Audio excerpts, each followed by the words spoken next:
Welcome to the Startup Grind. Ladies and gentlemen, please join me in welcoming our friend, David Bradley!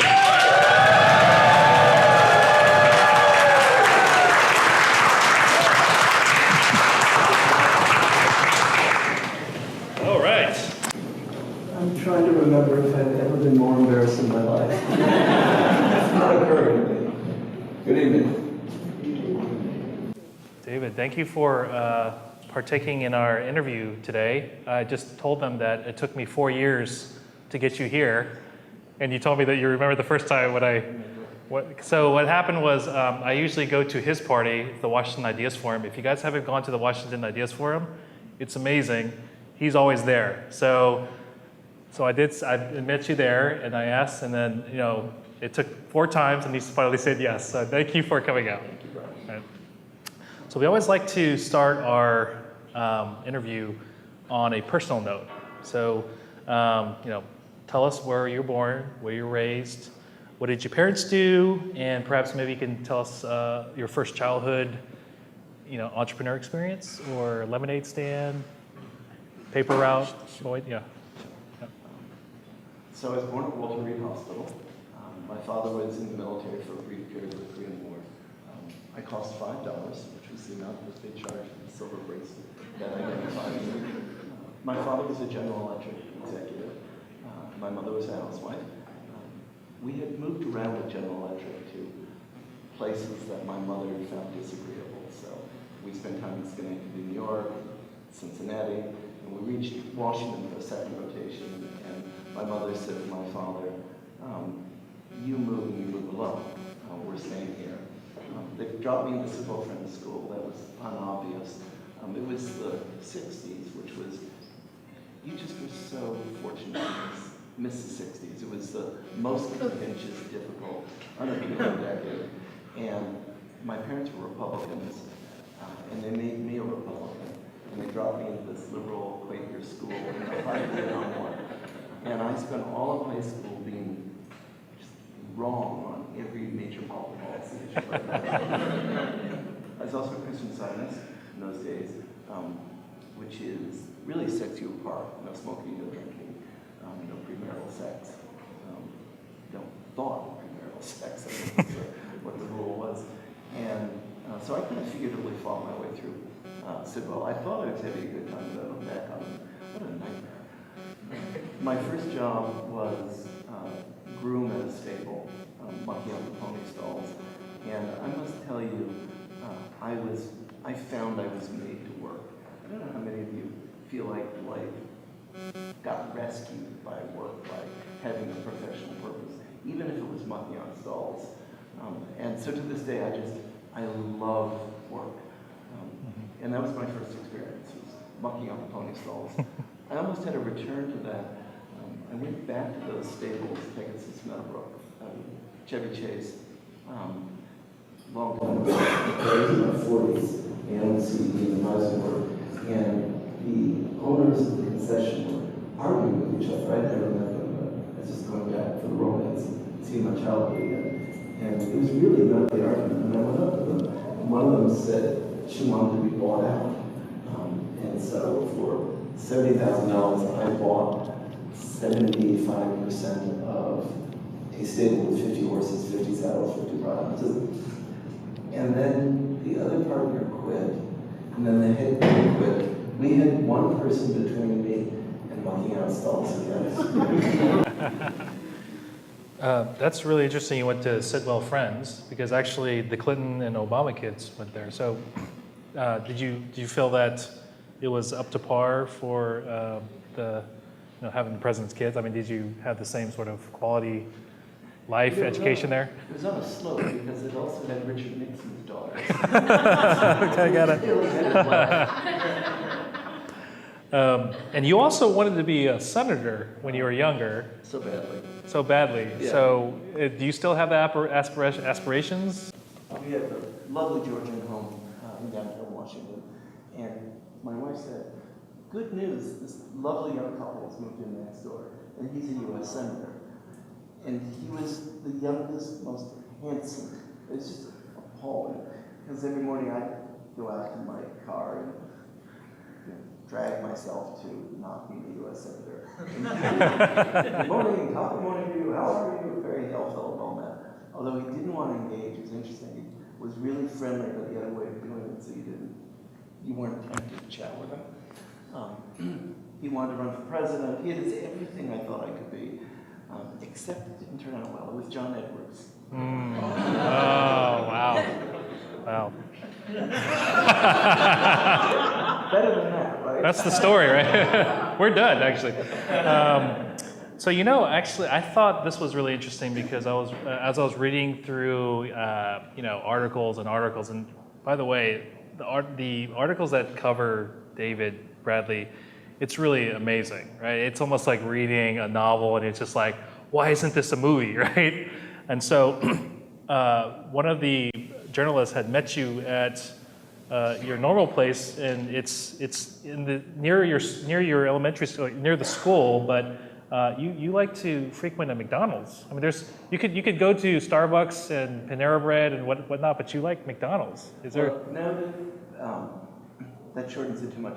Okay. There was a Roy Rogers up in upper northwest Washington, Wisconsin, and Van Ness, and I would go there for the white noise and stuff like that. Does any of you have a third place where you work? All my good work is done in the third place. And then they turned Roy Rogers was great because it was unpopular. So you say as long as you want. Then they converted it to McDonald's, and people liked it. And that was a shame because then I got driven out. Right. So now I work at one of the Clarendon Silver Diner. And that's kind of high end because they're waiters and serve meals. Yeah. So let's kind of like fast forward here after graduating. You got your MBA from Harvard, and then if that wasn't enough, you got your JD from Georgetown. Was there a reason why you could have just stuck with the MBA or the law degree? It was a different era. Yeah. In my era, if you were smart or aspired to be smart, you went to medical school if you were a math science type, or you went to law school if you were humanities, the left and liberal arts. And all of my friends went off to law school, and it was just kind of de rigueur. Also, if you wanted to be a U.S. Senator, you used to think that was a good thing. Business school was the errant. That was what I considered the unnecessary step. Law school was on the path. Well, it's interesting because I saw your Alumni Achievement Award speech at Harvard MBA in front of a lot of thousands of Harvard MBA students, and you had recounted your story where after you had your interview, it was near the Christian Science building, and I don't know, what you want to talk about that story? Yeah. So, forgive me, Sean and Rich, because you know the story. So I went up to Harvard Business School for my interview, and it was a February day in Boston, so it meant it was cold, dark by 4 o'clock. It was raining that day. I thought a poor job in the interview. Came back to Back Bay. Back then, Back Bay was a really transitional neighborhood. And I was staying with a friend named Ralph in his brownstone, which is right on the backside of the Christian Science Church Center. And he offered to take me out to dinner to celebrate that it was over. And so, as we were headed out, he was locking the door of his brownstone. I was standing under an umbrella in the dark, and this guy came up and started asking directions on the street. And Ralph joined us, and we're all in the Ralph working with us. And as soon as Ralph joined us, the man took out a handgun. I'd never seen one before. It was about this big. And he took it and he put it to my forehead like this, and then he demanded Ralph's wallet and his watch. Ralph refused. And we began a countdown from 10 till 3 or something before Ralph finally gave up his wallet and his watch. But worse than that was the whole thing was filmed on the security cameras of the Christian Science Church Center. And it was used in training courses for Christian Science security guards. And if you talk to somebody who saw it, they would tell you two things. One, they would say that Ralph looked flustered and frightened. Then they'd say it didn't look flustered, frightened. What I looked was oblivious. And the evidence they would point to for that is that throughout the entire course of the robbery, I continued to hold the umbrella over this young man. Such a gentleman, right? So, the thing is that the reason why I like that story is because, life is so unpredictable. Have you ever thought that for a moment, like, had you done the wrong thing, that we wouldn't be here talking about the successes? I mean, was that sort of like, do you look back at that moment and say, wow, I had a second chance? It wasn't, well, I don't know if anyone's been robbed, but I had a typical experience, which is during the robbery, there's so much adrenaline that you're unaware of it being scary or anything. In fact, it was manifestly interesting. The fear of it hit both of us after it was over and when you had the letdown. That one, other things have scared me more. I find like financial, not day-to-day financial concerns, but that some of the concerns of startup. I also find scandal, all those things, much more frightening than I found physical danger. Oh, okay. I mean, I've never been mugged. I never had let alone a gun to my head. So I wanted to, okay, so after Harvard and Georgetown, let's go into the advisory board story. You're 26 years old. You found a company, and it was called differently back then, right? The Research Council of Washington, Yes. which you renamed later. To kind of step us through this, like, what was the aha moment? Like, what hit you like a like a wall where you're like, wow, we got to really solve this problem. What was the aha moment? Just for my own sake, can I ask, how many of you are starting a company or are interested in entrepreneurship? So maybe occasionally I'm going to slow down. If I think we're on a lesson that mattered in my startup, I'm going to slow down and do that one more seriously. So this is one of those stories. The original concept I had was that we're here in Washington. I had finished my first year of law school. I'd set up a legislative and regulatory research company. What we do is we do the kind of research paralegals do, but without the overhead of law firms, so we'd be cheaper and so forth. So I drove up and down the East Coast in my Volkswagen pitching this concept, and nobody bought. And by nobody, I mean no one bought. I sent 200 letters up to New York City companies, and then drove up in the Volkswagen, stayed in a friend's apartment, called all 200. I only got by 40 secretaries. I got to 8 people who would see me, and effectively they all shut me down. There was a man named David Stoner. Mr. Stoner was with a personnel firm called TPF&C, Towers Perrin Forrester Crosby. Older man, clearly older, he's my age, avuncular, like young things getting going. And so I made my pitch, and he said, it's a shame, I really don't need it. And I said, we're faster or we're cheaper, whatever. He said, thank you, David. Is that it? Is that it? And I said, well, we can, and made another defense and another defense. And finally he said, is that it, David? But he said in a way that made me understand he was communicating something. And I said, well, what do you need, Mr. Stoner? And he said, well, now that would have been the right question from the beginning. I don't know what I need, but I'll tell you what, I'll figure it out and I'll call you in the next couple weeks. And if I don't call you and give you a research assignment or something assignment, then you call me and you say, Stoner, you're a liar and a cheat. You promised me a research assignment. Give it to me. So 6 weeks went by before I finally called him.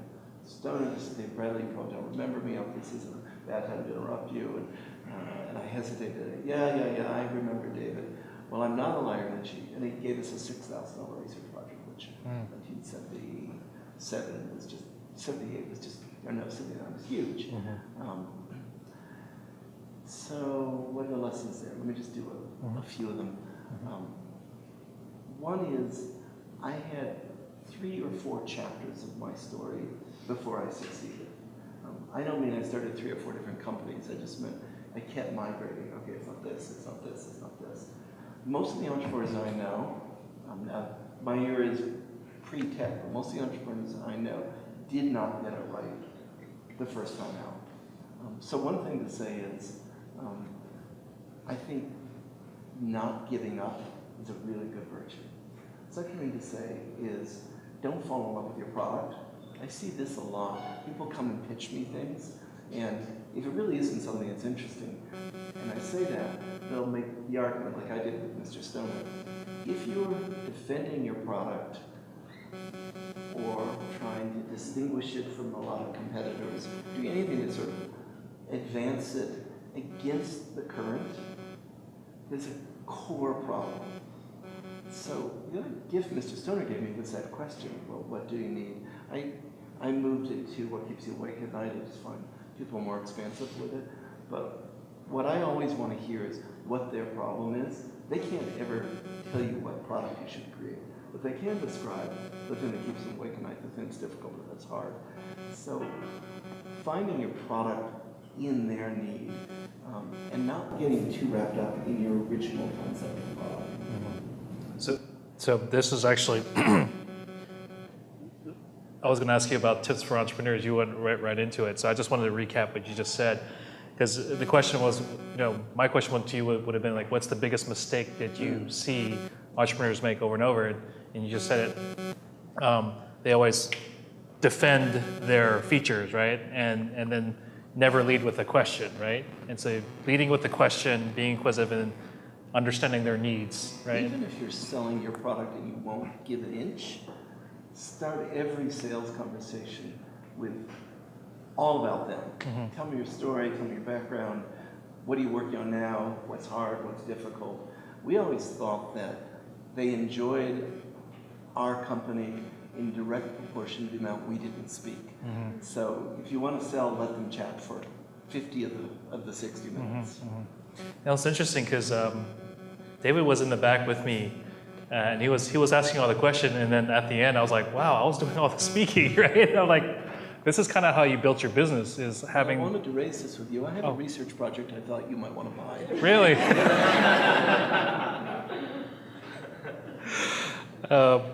So actually I wanted to go to the second point, which was you had talked about, basically, I think it was at your Harvard commencement speech about life is a sine curve, mm-hmm. and how how you learn at the bottom of the curve. So let's talk about that. Like, talk about actually the Harvard study that they came up with and some of the foundings they found about graduates and how they became successful, and what was the number one reason why they were successful.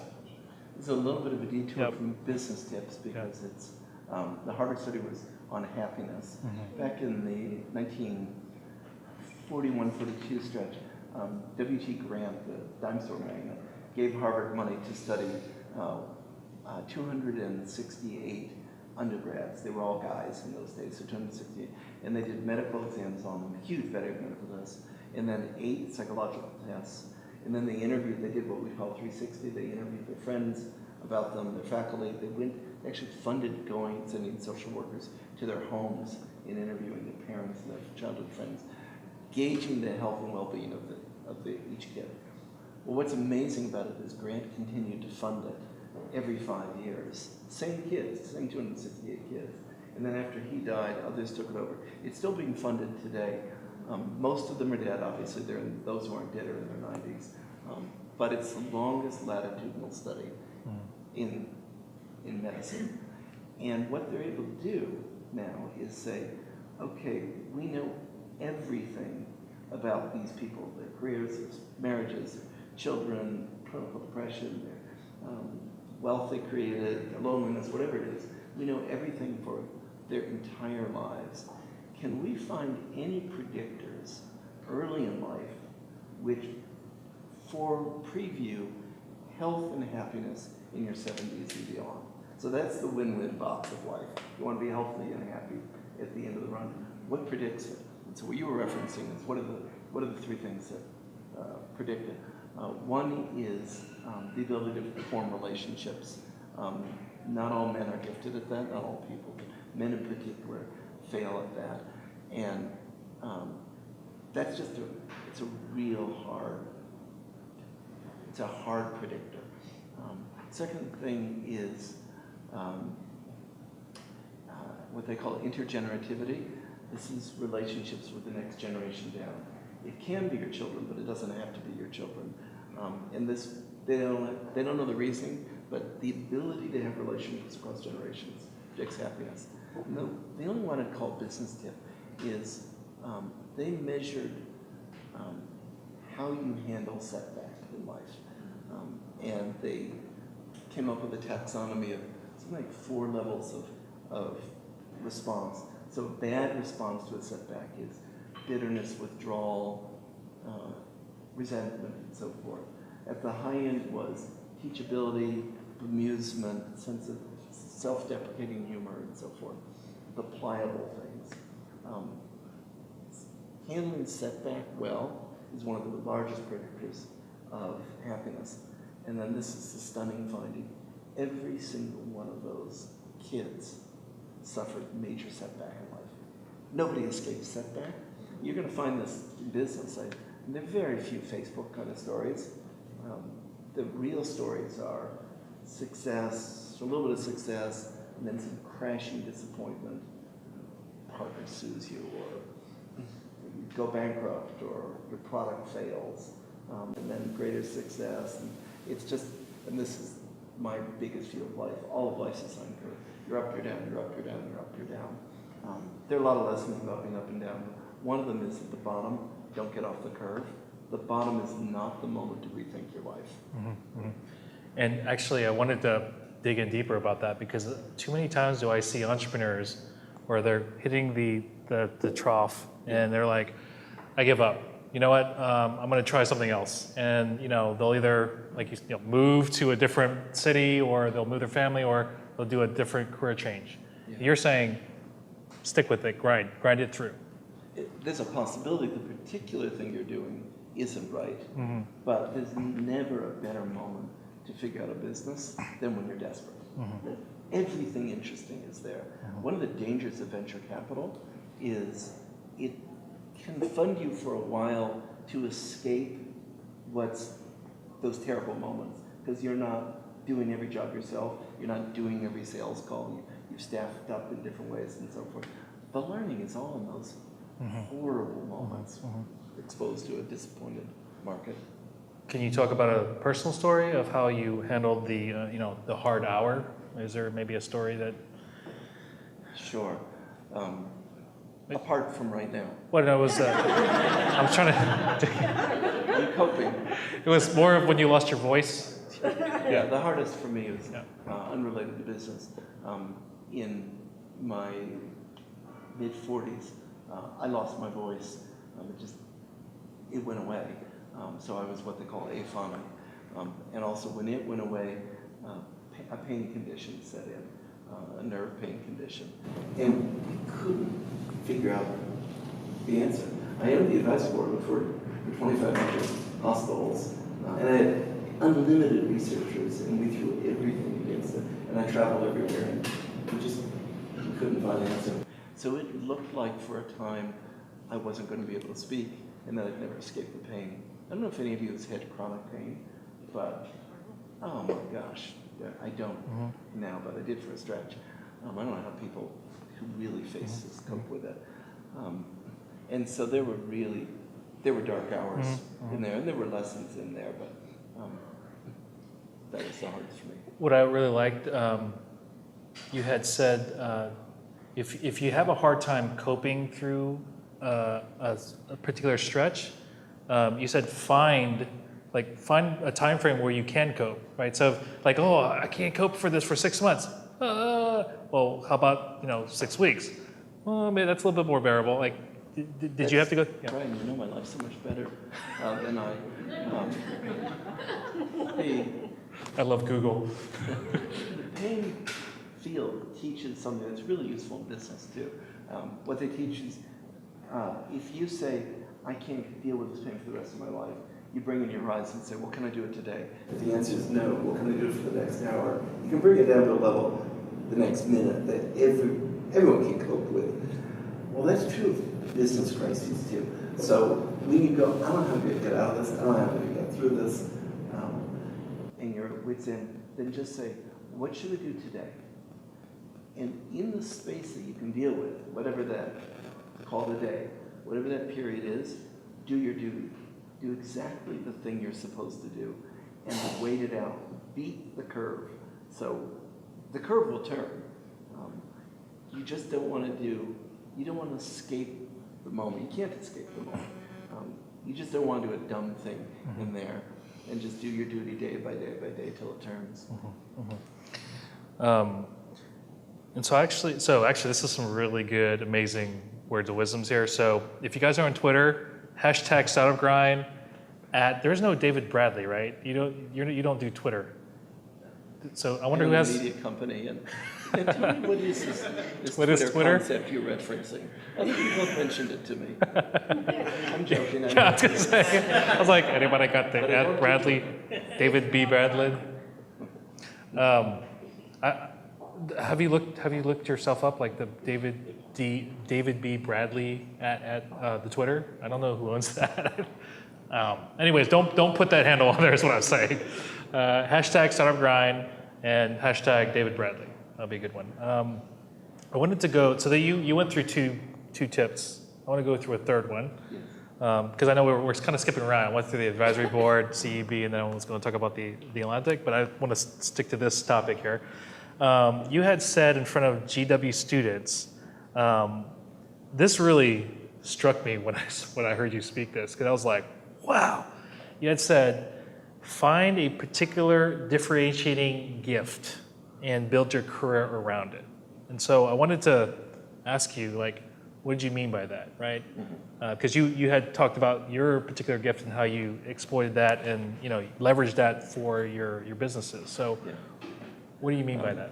So when I graduated business school, just to choose a point in time, I had two comparative gifts that I was aware of. One was I was really good at toasts, wedding toasts and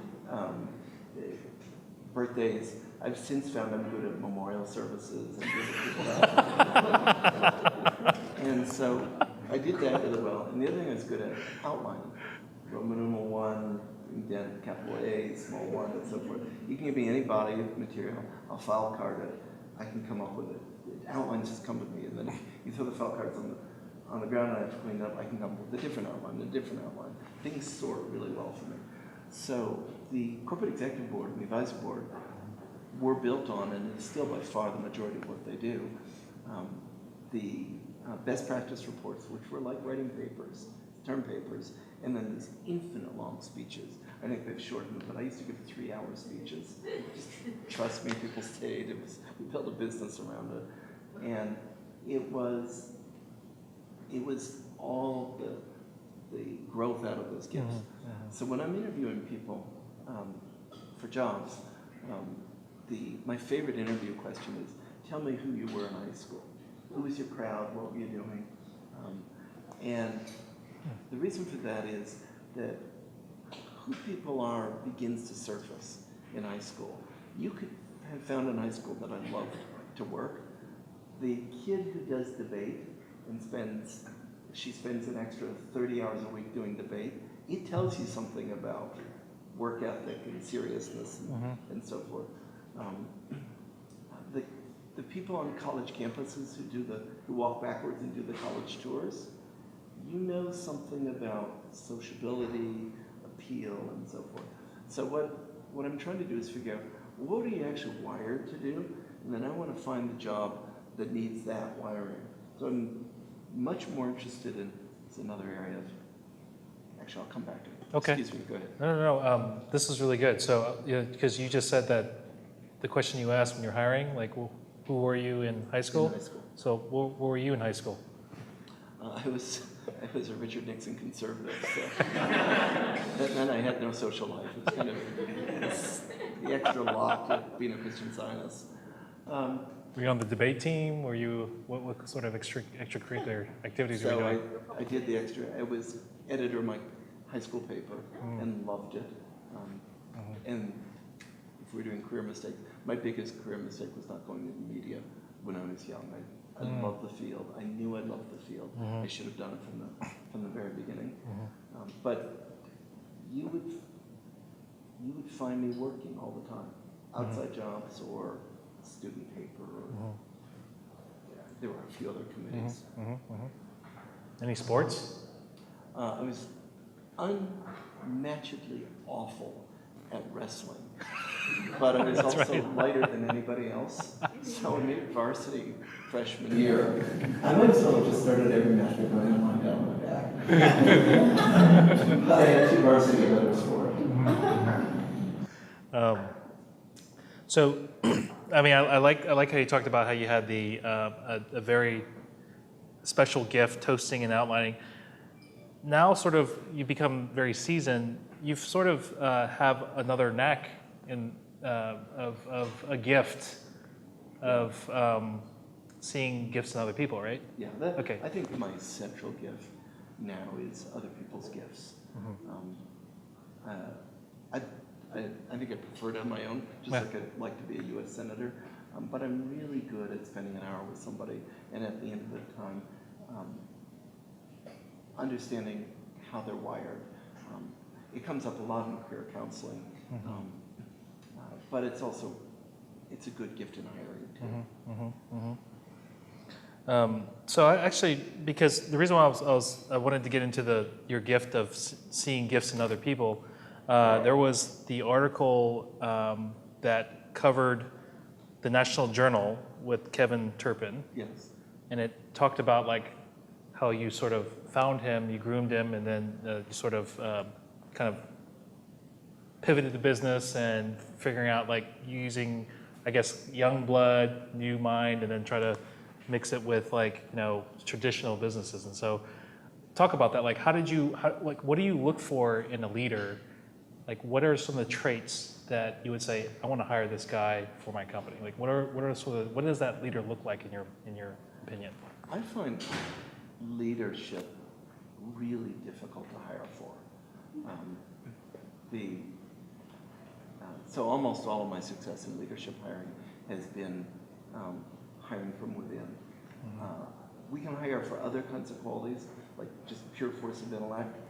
You can pick that up from somebody who's doing a lateral move in.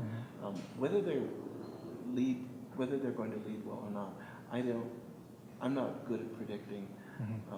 People lead successfully in very different ways. My old colleague Jeff Zients, who is he was Obama's head of the NEC and rescued the Affordable Care Act. He loved to drive everything forward. So he was an accelerator of things. And I'd go by his office, and there would be 3 meetings lined up. Let's say 3 people need a meeting. He didn't want to waste a second. So there'd be 12 people. This was at the extreme, but there'd be 12 people, different agendas, and they'd go in for 18 minutes, 20 minutes, and they'd come out just much more purposeful, much more focused. And he would do it all day long. And he'd wake up the next morning and do it all day. I would much rather go try to get on the Super Bowl Friends wrestling team again at 18 and do what Jeff did. That's very different than any of you know John Delaney, great entrepreneur, close friend. John is a commander, comes in and just owns a room with magnetism, force of character is just astonishing. I wanted to switch gears here because I know it kind of left off the advisory board story. So I wanted to get back to the story again, the advisory board, because this is really important. You had started CEB, Corporate Executive Board, which does the kind of same thing as the advisory board, but for financial industry. So my question is like, why did you decide to spin that business out instead of making that sort of a subsidiary? Right? Because like companies are always making these calls all the time, right? And the reason why I'm saying that is because it's a great opportunity for entrepreneurs to spin out companies. There's so much that can be spun out of companies. So I'm in my mid-40s. I owned 100% of the equity of advisory board called the executive board. It was all called advisory board at the time. But I had about 25 managers who had shadow equity. And the shadow equity was structured that they would only get in something if we did a transaction. And it was completely my decision whether we do a transaction. And so they were very interested in whether we were going to do a transaction. And I went back and forth and back and forth. And one day I was out at whereabouts before it came out. And Jeff signed up, so Saturday Jeff and I were working. And Jeff said, David, I'll go either way with you on this, but I can't keep managing the staff that maybe we're doing this maybe. What do you want to do? And I said, I'm afraid of not having something. So what I want to do is, what I'd love to do is sell half for the price that the whole thing's worth. So that when I wake up the next morning, we still have that. I wanted to sell because I wanted to edge my way into politics or something. And Jeff said, oh, I think we can sell half for the value of all. And it took a little bit of doing, but he ended up, we all ended up figuring out, corporate executive board, which was the corporate financial services side, was growing really fast, but was underwater. The advisory board, the hospital side, was a cash cow. It was turning out $15 million a year, but it was actually declining. We didn't know it was declining at the time. And so it turns out, because public markets value growth so much, corporate executive board was worth, as the public sector was worth 2 times what we thought the combined company was worth. So it went public, leaving us with the advisory board, which was a nightmare because everybody on the advisory board side was really upset that everybody on the corporate executive board side was now wealthy. They started driving really unnecessarily flashy cars into the same parking lot we were all in. We had to fix the advisory board for a couple of years, and then that went public. Yeah, I mean, that actually. So I was telling David that I used to work at AOL. This is exactly what happened around the 1990, 98, 99 eras. Because I was just a low on the totem pole programmer. These guys were walking. They had like a Ferrari, parking lots and TTs and all that stuff. And I'll bring up my auto cord next to them, park next to them. So CEV went public in 1999, and obviously you exited, and CEV was later acquired by Gartner Group. I mean, these are just amazing numbers for both companies, right? 2.6 billion Gartner Group. And so I guess the question is that, did you wish that you stayed? After seeing, and again, it happened in 2017, which was much later, right? And they all got acquired. So they were, the investment executive board, when they were just sold off this last summer, were worth 10 times, not quite 10 times, what I had sold before the public markets. So it's hard to look at that and say, well, wouldn't that have been good?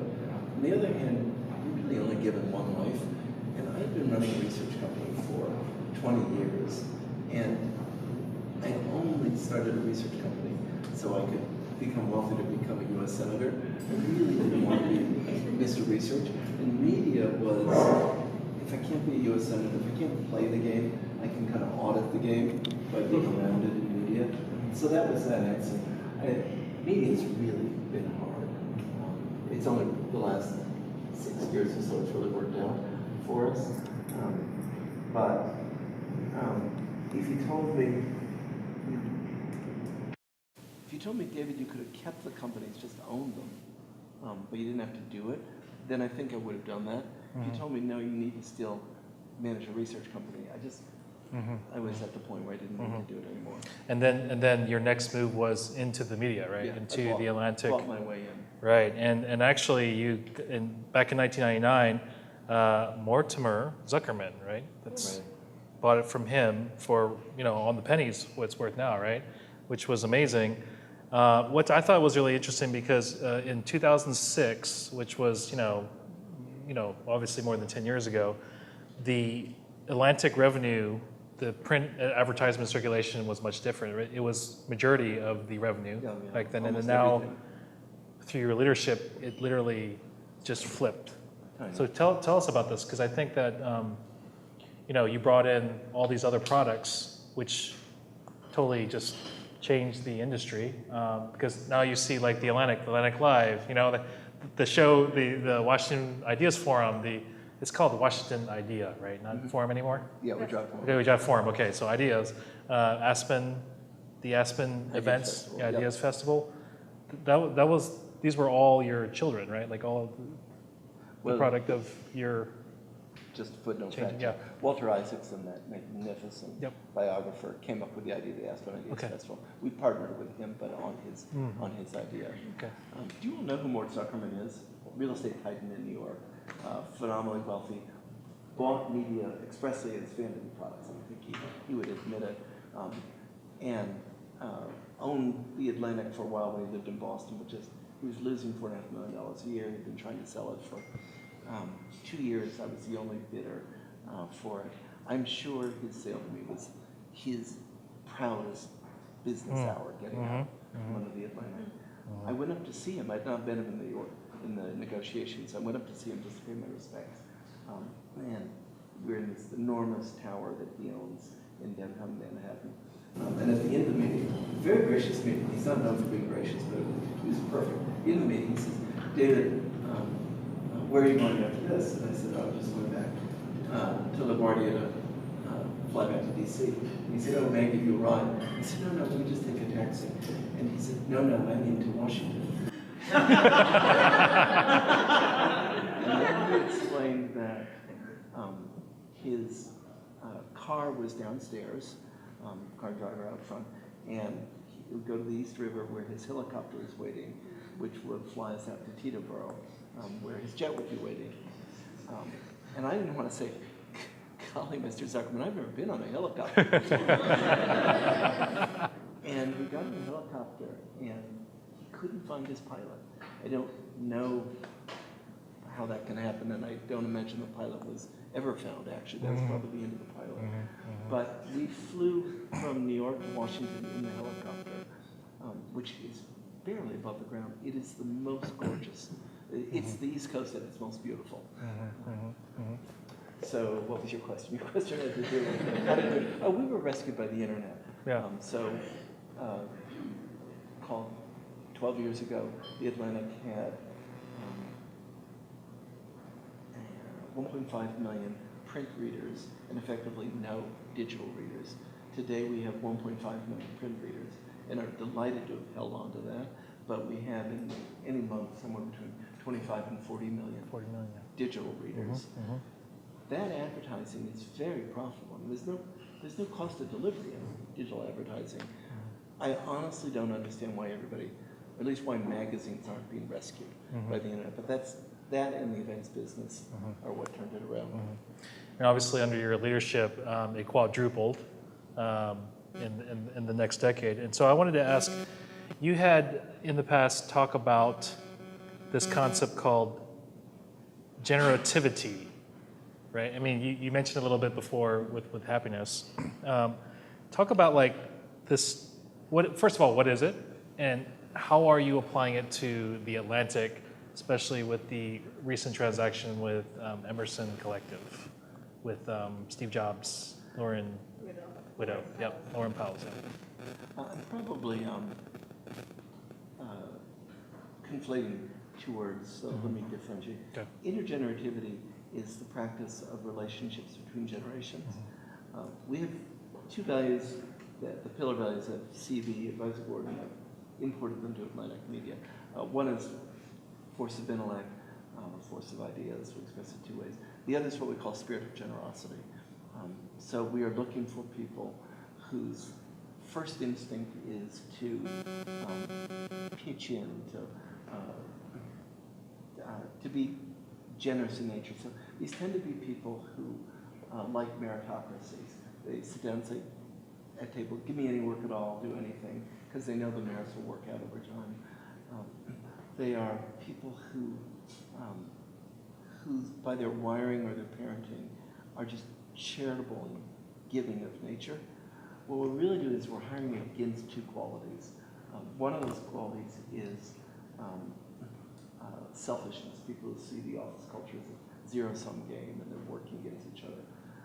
And the other is, and I can't stress this one enough, we're ego out of control. We have come to believe that extreme talent needs to have large ego. Lots of people have large ego. The test is, do they manage it well? And so we will when people play out, when ego plays out in ugly ways, if the staff says, oh, that's just David, he's fine in another minute, everybody thinks it's benign, that's fine. But if somebody is actually a bad actor, it doesn't matter how talented they are. We will ask them to leave. You do that once or twice, and the culture just changes. I can't over-recommend spirit of generosity as it's not that the company has to be generous. It's that by nature, people are generous in their day-to-day dealings. What's interesting was that it's almost like a full circle, because like I don't know if many of you know, The Atlantic was actually co-founded by no other than Ralph Waldo Emerson in 1857, and which is also the Emerson Collective, which she named it after. Yeah. So I think that you think that she will continue the legacy of The Atlantic? So, Lorraine Powell Jobs bought the majority interest in it, and I tried to sell her the whole. I wanted to find the right next owner, and we'd done research, and I thought she was it.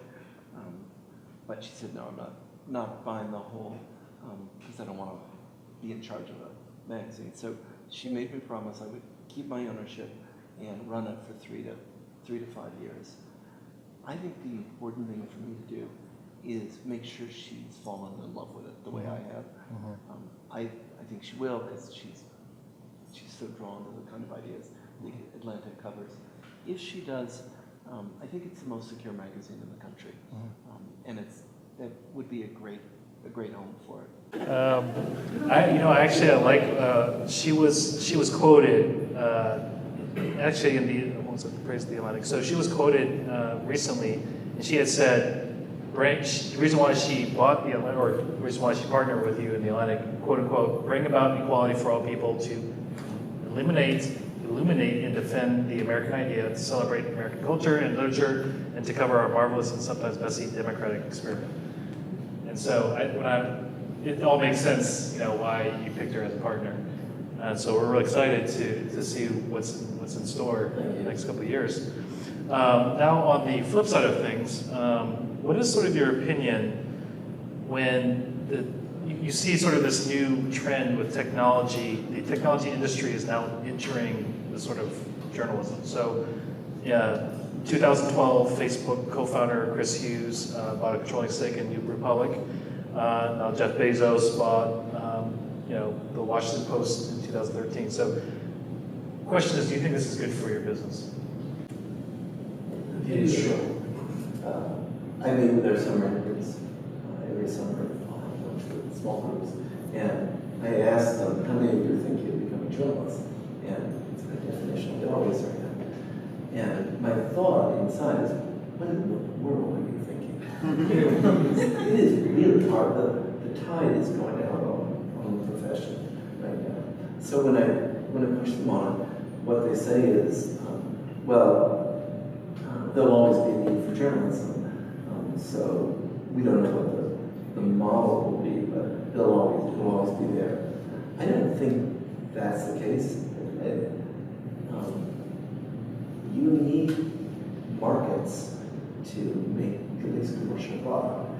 And I could easily see the existential end of commercial journalism, the way it's being supported. I don't see it right now. I see what we can do here. We're growing a lot right now. But the big four, the Facebook, Google, Snapchat, and Twitter, are now well over 75% of all advertising dollars. And they're going up and up. So that's very little for the thousands of TV stations, radio stations, magazines, newspapers people split. And we're seeing the profession decline.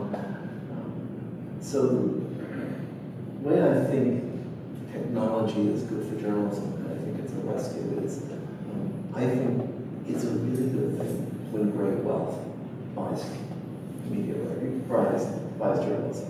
If I thought there were another answer, I think I'd go for it, because there's some real downsides to concentrating so much power in the hands of, look, Jeff Bezos turns out to be horrific human being with an evil intent for the country. It's a problem that he owns the Washington Post. But in the moment, I think it's the best answer. And I wouldn't be, think of what would be shown if journalism is a charitable good, foundation kind of good, 30 years out. What's your opinion with the whole Facebook and Cambridge Analytica debacle?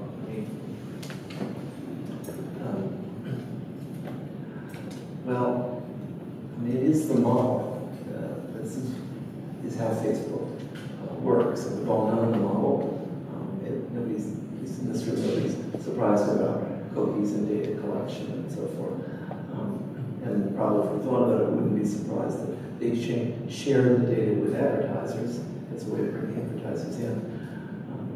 So they're hardly surprised and hardly alone. I don't think anybody had thought through how consequential this could be. So I think it is a large problem, but I don't think Mark Zuckerberg is sitting on top of a large problem, conniving. I think he's ambushed not much earlier than the rest of us got ambushed by the issue. Thank you, Dave. A lot of people were asking about the issue that's related to the Facebook situation. I know that I wanted to switch gears here a little bit. Wondering angel investing. So you invested in Axios. By the way, we had Roy Schwartz, the co-founder, who was here 2 months ago. Actually, yeah. He wanted to attend, but sent his regards. I apologize. But do you normally do angel investments like this, like in startups in your industry, or do you dabble in other investments, other startups?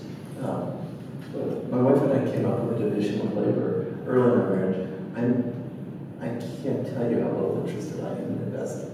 I don't know if this is how off-putting this is to everyone here, but I'm going to be the entrepreneur. I want to do one of the businesses. Catherine loves investment, so she manages 100% of our portfolio. But we don't do a lot of angel. This is not an angel investment. This is an investment in Jim Van Eye, and I think I would invest in Jim Van Eye in anything he did. So are you interested in investing in startups? I guess the question. I'm going to try to rephrase it so you can answer it. I will raise with my wife whether we're interested. Okay, got it. All right. Sure. So let's talk about megatrends. Do you see what sort of megatrends do you see happening in the world of journalism, especially the advent of artificial intelligence? You've been in the business intelligence business industry. What sort of megatrends do you see? I only am going to know media. I'm well read. Everybody here is well read, but I don't have a large theory of the global economy.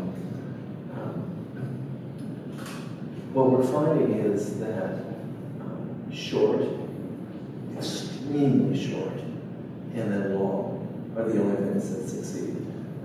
And by short, I mean headline or caption. I bet 50% of the Washington Post reading time is the headline, the caption, or the first paragraph. And you can measure how long people stay with you online, and it's first paragraph. People really love the news, so breaking news, a thing happened. Their interest in the second sentence is pretty spare. But if you can get a long narrative with a good storyline in it, that really takes off. So there's a service called Chartbeat. You've all heard of it. Chartbeat is the way all media companies measure, all digital media measures traffic. They measure how long people stay on an article and how many people went to the article. They last year went to 85 million pieces of content that they measured total engagement time on. The Atlantic story on My Family's Slave, I don't know if anyone saw that, that was number 1 out of 35 million pieces in the world. We were number 1 2 years ago with another article what ISIS really wants. We're tiny. We've twice the number one spot out of 85 million. It's just amazing. That's people like death. So I think we're going to see it pulling away. And I think if you can't tell the story, you can't, unless it's for business, you can't make people go long. So it's really an narrative that people want. No, I thought it was interesting because Axios is kind of like the opposite of the Atlantic. Atlantic's New Yorker long form. Breaking news, really short.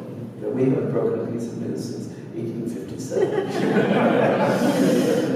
that's a line I used to use when we were just a print magazine, because there's a 6-month effective turnaround. Actually, the website is quite different. There's a lot of news being broken there, but nobody breaks news the way Axios does.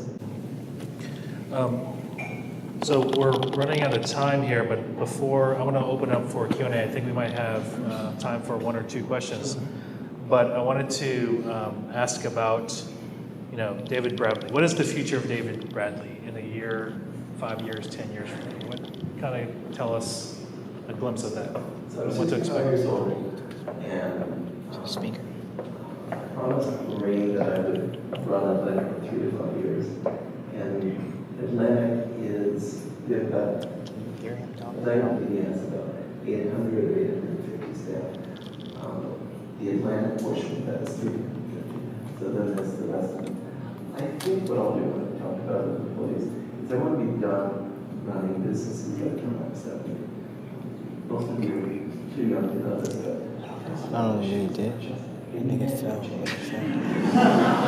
all these have their own personal habits. And it just creates a nightmare for the owner.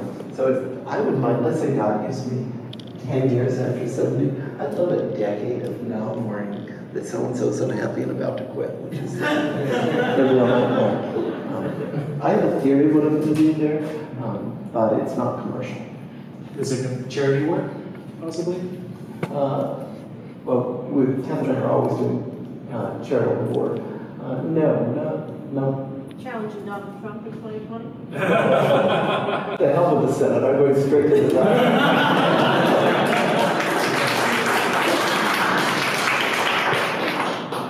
top. So one last question before I open up Q&A, and I have other questions. Have you seen the movie Wedding Crashers? Oh, what a nightmare that movie's been. Do you all know Wedding Crashers? I know what the inside joke here is. So my wife and I bought the Wedding Crasher house. What's the problem with the Wedding Crasher house? Everybody wants to play touch football. What's the best thing about not being in high school? I never have to play touch football again. I am out there every Thanksgiving. I'm 65 years old. I couldn't catch it 17. I'm open. I'm not really open. Please don't throw it to me. So that's the bad part about owning the Wedding Crasher house. Yeah. On a scale of 1 to 10, how would you rate Owen Wilson's acting ability? There's a restaurant in Eastern Maryland where the crew all went to dinner every night while they were filming the Eastern Shore part of it. And there are photos of Owen Wilson. This is Owen Wilson drug era.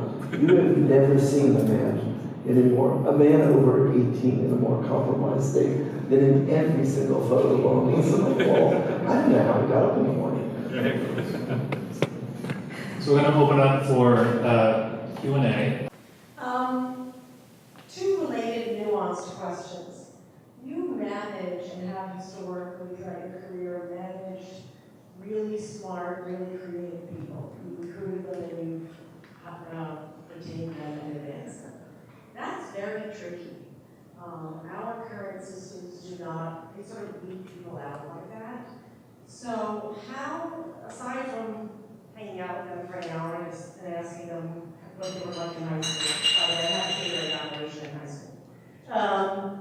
How do you manage creative people, and how do you, I don't know if it's control is the right word, but direct them? You want energy to succeed and to unearth the best ideas and follow through. You also need to run business. Thank you, John. That's a flattering question. give a tip.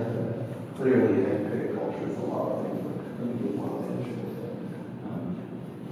So the way most of us hire, and I surely do not share this, is you've got to go and try to live in an empty box, and you're trying to find people who by experience or gift set, can fill that box. The problem is people aren't box shaped. And so mentally what I do is I say, when I come across somebody who's just unbelievably talented, I will go the other direction and say, what is the shaped box I need for that person? And then I will make an offer. I will create a job, and I will make an offer exactly fit for them. I also do this trying to retain talent. So it's very straightforward to do. Let's say you meet Joan, and Joan is just unbelievable talent, but there's no reason Joan would work for you because she's the biggest New York Times writer. I'll ask Joan to spend 2 hours with me, and I'll ask her everything about what she's doing now. But then I'll say, take me forward. Same interview questions you guys do. Take me forward 10 years. What do you want to be doing? Tell me about that. Why do you want to do that? How's it different than now? What's it? And you got to really get them talking. But people will then come for you what they really want to do. Then you just reverse engineer and say, well, if that's it, Joan really can't do that unless she can write a book. She needs to. That's got to be one step. For that, she's going to need a great editor. So I'll tell you what, I'm going to make her a 7-year offer, and I'm going to tell her she can take 18 months off in the middle, and I will pay $70,000 to assign an editor full-time to work with her on her book. And maybe I have 3 or 4 other things that just aren't on the path. And then when you show it to Joan, she goes home to loved ones and says, this is so uncanny. It's just like he was reading my thoughts. Well, actually, I just spent 2 hours and listened to those thoughts. So structure the job around talent rather than talent to the job. So we actually ran out of time for questions. So I have 2 last questions. Short, right? You want me to go short? No. You can take as long as you want. And so, because I think this is probably the most important questions. So, first question. If you could turn back time 4 years ago, and you were sitting in an audience listening to a badass entrepreneur, what would be the single best piece of advice you would have given yourself?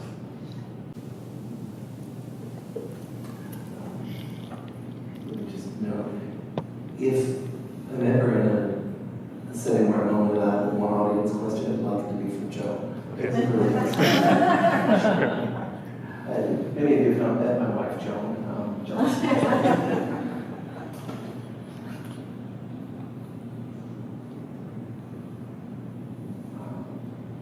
couple of things. So one is the biggest mistake in my career was doing something I wasn't particularly drawn to, so that I could then later do the thing I really wanted to do. A lot of people do this. I'll do business now, do foreign policy, or teach you high schools. It's nothing that it works like that. I think you should start with the thing you want. But the business idea is, business insight is, when I was working CV, I was an okay business person. And then when I bought media, I came to be a really bad business person. And what I'm sure of is the difference between running with the tide and running against the tide is everything. Can you picture, if I draw a curve in space here? I was in Chicago with 2 research scientists years ago. And one of them said, David, do you know the course of scientific progress? It was clearly a rhetorical question, so I said no. And he said, it's like this. And then he drew a line of it like this. And he said, nothing, nothing, nothing, nothing, nothing. And then it suddenly takes off. You get a discovery, and the discoveries just tumble out. And then it begins to level off to what he called mere application. So you get the breakthrough, stuff really takes off, and then you get to mere application. Then he circled the vertical part of the curve and he said, I always try to teach my children, live on the steep part of the curve. There are steep parts and flat parts of the curve of life. I really think being on the steep part of the curve is a magnificent help. And so if I could reorganize my whole life, I would look for steep parts of the curve. Before my last question, I got one more other question. Yeah. Can I hang out with you at the Washington Ideas Forum? You're the kindest interviewer, Ryan. I want you to go to dinner, I want you to Ryan 24/7. We got them on tape, right? Okay, good. Okay, so the most important question, and by the way, we asked all of our speakers this question. Okay. Yeah. So ready for it? Yeah. So, who's your favorite As long super? as you don't cheer again. I'm not fun with anything, just. Okay. Who's your favorite superhero or historical figure and why? Yeah. You previewed that, your email previewed that you asked. I don't know superheroes very well, so Abraham Lincoln would be the person. He had the best combination of genius and humility, which would be a great disposition to aspire. I would not have ever wanted to be married to, what's her name, Mary? Yeah, there was a lot of stuff there. Well, that's it. So you've obviously told me this, and well, I went through the more appropriate gift would be Abraham Lincoln biography, and make sure you put this in your trophy room, I guess. Ladies and gentlemen, David Bradley.